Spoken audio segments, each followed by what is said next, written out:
তোমরা কি জানো যে সাইকোলজিতে এমন একটা টেকনিক আছে যেটা ব্যবহার করলে তোমার প্রিয় মানুষটা আস্তে আস্তে শুধু তোমার উপরে নির্ভরশীল হয়ে যাবে? বাইরে যত মানুষই থাকুক না কেন, তার চোখে থাকবে শুধু তুমি আর তুমি। কিন্তু এটা শুধু তখনই ইউজ করবে যখন দেখবে তোমার পার্টনার বা তোমার ভালোবাসার মানুষটা তোমার থেকে দূরে চলে যাচ্ছে, বা অন্য কারো সঙ্গে একটা নতুন সম্পর্ক তৈরি করতে যাচ্ছে, বা নতুন সম্পর্কে জড়িয়ে পড়ছে। কথাটা ভালো করে শুনবে। তার আগে একটা ওয়ার্নিং দিচ্ছি, ভালো করে শুনে নাও। সেটা হচ্ছে যে এই ভিডিওটা কিন্তু কোনো মজা নয়, বরং ডেঞ্জারাস একটা ট্রিক। আরো একটা ইম্পর্টেন্ট কথা, সেটা হচ্ছে এই ভিডিওটা শুধুমাত্র শিক্ষামূলক উদ্দেশ্যে তৈরি করেছি। দয়া করে এটাকে কোনো ধরনের খারাপ বা ক্ষতিকারক কাজের জন্য ব্যবহার করবেন না। রিপিট, এটাকে দয়া করে কোনো খারাপ কাজে আপনারা ব্যবহার করবেন না। সো মাই ফ্রেন্ডস, তোমরা আশা করি রেডি? তাহলে বলি কি বলতে যাচ্ছি। আজকে আমরা কথা বলবো একটা মাইন্ড ব্লোয়িং সাইকোলজিক্যাল টেকনিক নিয়ে, যার নাম isolation manipulation technique. Isolation manipulation technique, এটা মোটেই কোনো জাদু নয়, এটা পিওর সাইকোলজি। আর এর 6টা ধাপ আছে। প্রত্যেকটা ধাপে এমন সব সাইকোলজিক্যাল সিক্রেট লুকোনো আছে, যা একবার যদি কেউ বুঝে ফেলতে পারে, তাহলে সে আর আগের মানুষ থাকবে না, সে সম্পূর্ণ একটা অন্য মানুষ তৈরি হয়ে যাবে। কে রেডি তো? শুনতে চাও? তাহলে চলো শুরু করি স্টেপ বাই স্টেপ, আর জেনে নি প্রেমে মনস্তত্ত্বের এই গোপন রহস্য। So boys and girls and my subscribers যারা দেখছেন, stay tuned till the end, কারণ শেষে আমি একটা ডেঞ্জারাস ট্রুথ বলতে যাচ্ছি, যা হয়তো তোমাদের পুরো রিলেশনশিপের ধারণাটাকে ফটাফট বদলে দেবে। Step 1, social withdrawal and controlled detachment. প্রথম ধাপ হলো তাকে ধীরে ধীরে তার চারপাশের মানুষদের থেকে দূরে সরিয়ে নেওয়া। ফ্রেন্ডস, কলিগস, ফ্যামিলি যারা আমাদের আশেপাশে থাকেন, এরা সবাই তার ইমোশনাল সাপোর্ট সিস্টেম। কথাটা বোঝার চেষ্টা করবে। কিন্তু তুমি যদি আস্তে আস্তে বোঝাও যে এই সব মানুষ তাকে সত্যি বোঝে না, তারা তাকে ব্যবহার করছে, আর কেবল তুমি তাকে বুঝতে পারো, তখন তার মন বা তখন তার মাইন্ড শিফট হতে শুরু করবে। কখন করবে এই কাজটা? যখন দেখবে তোমার ভালোবাসার মানুষটা অন্য কারো সঙ্গে সম্পর্কে জড়িয়ে যাচ্ছে। সাইকোলজি এটাকে বলে সোশ্যাল উইথড্রয়াল। এটা বেসিক্যালি একটা টেকনিক যেখানে এক্সটার্নাল সাপোর্ট সিস্টেমটা কোলাপস হয়ে যায়। বাইরে যাদের সঙ্গে আমাদের সম্পর্ক থাকে সেটাকে বন্ধ করে দেওয়া হয়। এবার এই প্রসেসটা যদি শুরু হয়, তার মন শুধু বলবে, without you I am incomplete.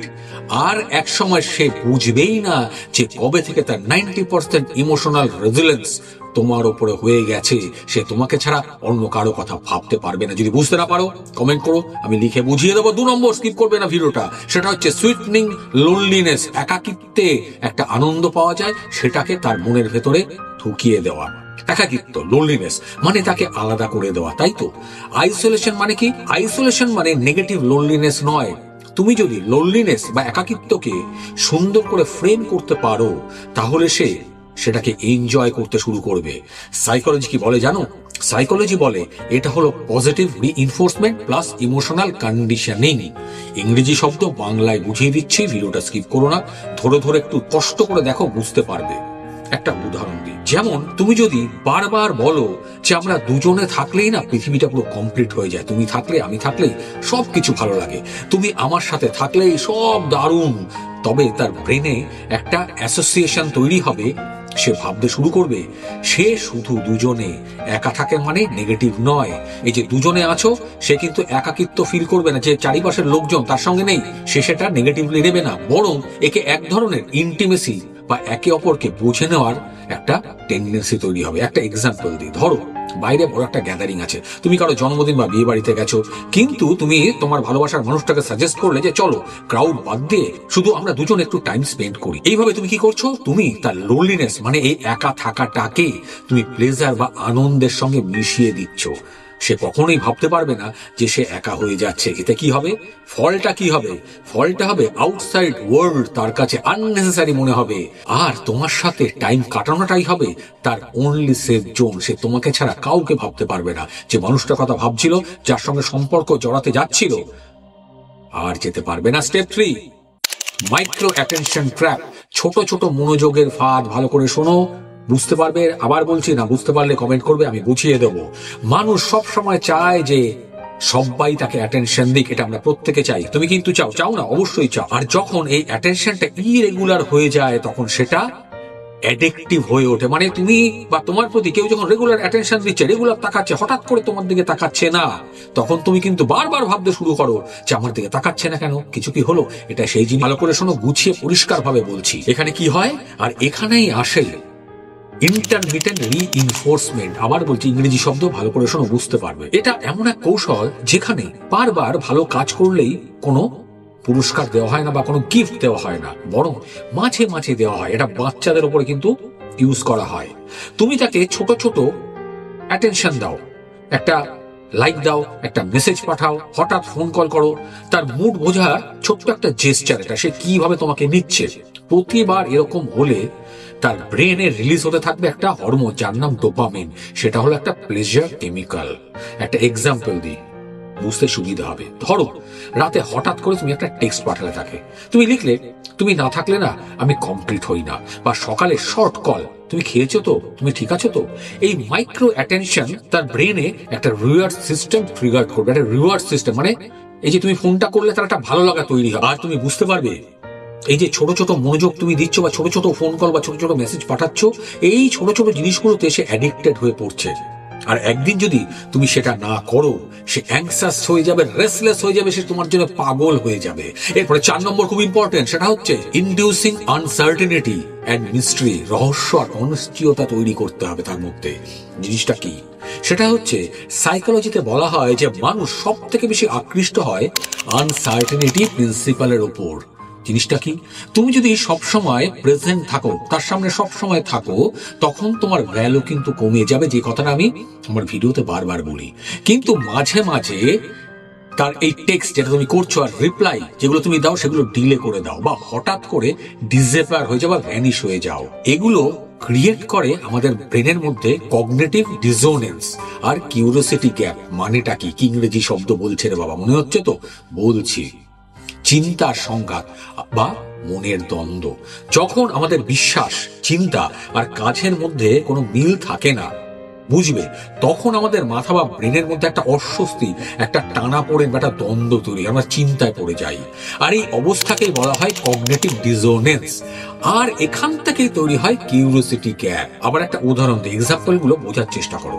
ধরো সে তোমাকে একটা কল দিল, আর তুমি 2 ঘন্টা পরে ক্যাজুয়ালি একটা রিপ্লাই করলে, বললে ব্যস্ত ছিলাম। আর এইটা দেখে তার ভেতরে একটা ঝড় উঠবে। সে ভাববে তার কি হয়েছে, কেন এত ডিলে করছে মেসেজ দিতে। এর ফল কি হবে জানো? এর ফল যেটা হবে সেটা হলো এই যে ছোট্ট একটা আনসার্টেনিটি তার মাইন্ডকে বা তার মনকে তোমার দিকে আরো বেশি টেনে আনবে। এরপর আসছি 5 নম্বর, ইমোশনাল ডিপেন্ডেন্সি অ্যান্ড ইঞ্জিনিয়ারিং। মানসিক নির্ভরশীলতা তৈরি করা। তাকে তোমার উপরে ডিপেন্ডেন্ট তৈরি করতে হবে। এখন তোমাকে কি করতে হবে? তোমাকে হতে হবে তার একমাত্র ইমোশনাল অ্যাঙ্কার। এই কথাগুলো কিন্তু আমার আগের ভিডিওতে ইউজ করেছি, যদি বুঝতে না পারো দেখে আসতে পারো, তবু আমি বুঝিয়ে দিচ্ছি। যখন সে খুশি হয় তুমি তার সঙ্গে আনন্দ ভাগ করে নাও। যখন সে কষ্টে, প্রচুর দুঃখে আছে, তুমি তাকে সান্ত্বনা দাও।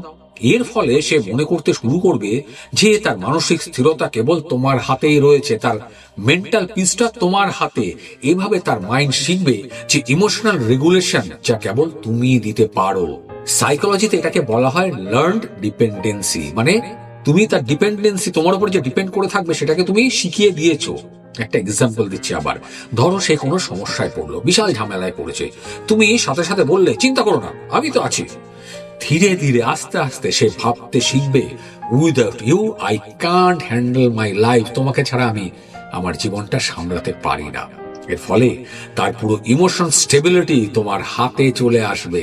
তুমি যেরকম চাইবে তোমার কথায় সে সেরকমই চলবে। আবার বলছি, কোনো বাজে কাজে প্লিজ ব্যবহার করবে না। ভালো লাগলে এই চ্যানেলটা সাবস্ক্রাইব করতে ভুলবে না, লাইক করতে, আর অনেক অনেক কমেন্ট করতে আর শেয়ার করতে। এরপর আসছি 6 নম্বর, খুব ইম্পর্টেন্ট, সেটা হচ্ছে এলিমিনেটিং অল্টারনেটিভস। বিকল্প পথগুলোকে বন্ধ করে দেওয়া। ভালো করে বোঝো, এলিমিনেটিং অল্টারনেটিভ, বিকল্প পথগুলোকে বন্ধ করে দেওয়া। জিনিসটা কি? তোমাকে মনোপোলাইজেশন এন্ড অ্যাটেনশন টেকনিক ইউজ করতে হবে। জিনিসটা কি ভাবছো তো? বলছি, জিনিসটা হচ্ছে মনোপোলাইজ, মানে তার উপরে একচেটিয়া অধিকার স্থাপন করতে হবে। তুমি যা বলবে সে সেটা শুনবে। আর অ্যাটেনশন মানে হলো মনোযোগ দেওয়া। এখন তার লাইফ এমন ভাবে গড়ে তোলো, তার দৈনন্দিন জীবন এমন ভাবে তোমাকে গড়ে তুলতে হবে যাতে অন্য কোনো অপশন তার কাছে না থাকে। তার টাইম, তার হ্যাবিটস, তার কনভারসেশন, তার ডিসিশন সব যেন তোমাকে ঘিরেই থাকে। আশা করি কথাগুলো বুঝতে পারছো। এভাবে না সমস্ত এসকেপ ডোরগুলো তুমি বন্ধ করে দাও, যাতে সে ডান দিক, বাঁ দিক, ওপর নিচে কোথাও যেতে না পারে। একটা উদাহরণ দিচ্ছি, সে ফাঁকা সময়ে কি করবে তুমি তাকে সাজেস্ট করবে। সে হয়তো জিজ্ঞেস করবে আমি একা আছি কি করবো, অথবা তুমি দেখলে যে কথা ভিডিও শুরুতে বলেছিলাম, সে অন্য কারোর সঙ্গে একটা সম্পর্কে জড়িয়ে যাচ্ছে। এই সময় সাবটেল ওয়েতে মানে কৌশলে তার মনে একটা গিল্ট ক্রিয়েট করো, তাকে অপরাধী ভাবতে শুরু করাও, যেন সে একটা অন্য সম্পর্কে যাচ্ছে, তুমি খারাপ করছো, ওটা খারাপ। তাকে বোঝাও। এর ফলে কি হবে? এর ফলে এক সময় সে অনুভব করবে যে তুমি ছাড়া আর কেউ তার জন্য নেই। তখন সে স্বেচ্ছায় নিজের মনে তোমার কন্ট্রোলের মধ্যে বন্দী হয়ে যাবে। সে তোমার ফাঁদে, তোমার এই সাইকোলজির ট্র্যাপে আটকে যাবে। আর এটাই হলো আইসোলেশন ম্যানিপুলেশন টেকনিক। এটা কোনো ম্যাজিক নয়, এটা পিওর সাইকোলজি। আবার বলছি, কোনো খারাপ কাজে প্লিজ তোমরা এটা ব্যবহার করো না। এটা কিন্তু সাংঘাতিক ভাবে কাজ করে।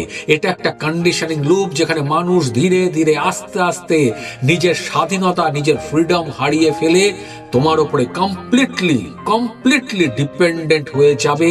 আই মিন ইট। আমি আবার বলছি, দেখে ব্যবহার করো, কিন্তু মনে রেখো, controlling someone's mind is powerful but also dangerous. তুমি কি সত্যি চাও তাকে বন্দী করে রাখতে, যাকে ভালোবাসো? নাকি তুমি চাইবে ফ্রি ভালোবাসা? সম্পর্কে ভালোবাসা আর নিয়ন্ত্রণ দুটো কিন্তু আলাদা জিনিস। তুমি কি চাও যে তোমার ভালোবাসার মানুষটা তোমার উপরে পুরোপুরি নির্ভরশীল হয়ে পড়ুক, নাকি চাও তার সাথে একটা সুস্থ আর একটা স্বাধীন, একটা দারুণ সম্পর্ক? সিদ্ধান্ত তোমার। The choice is yours. ভালো থাকবে, ভালো রাখবে। মাইন্ড ম্যাটার বাংলা চ্যানেলটা সাবস্ক্রাইব করতে ভুলো না। আর কিছু বলার হলে কমেন্ট করতেও ভুলো না। অসংখ্য ধন্যবাদ।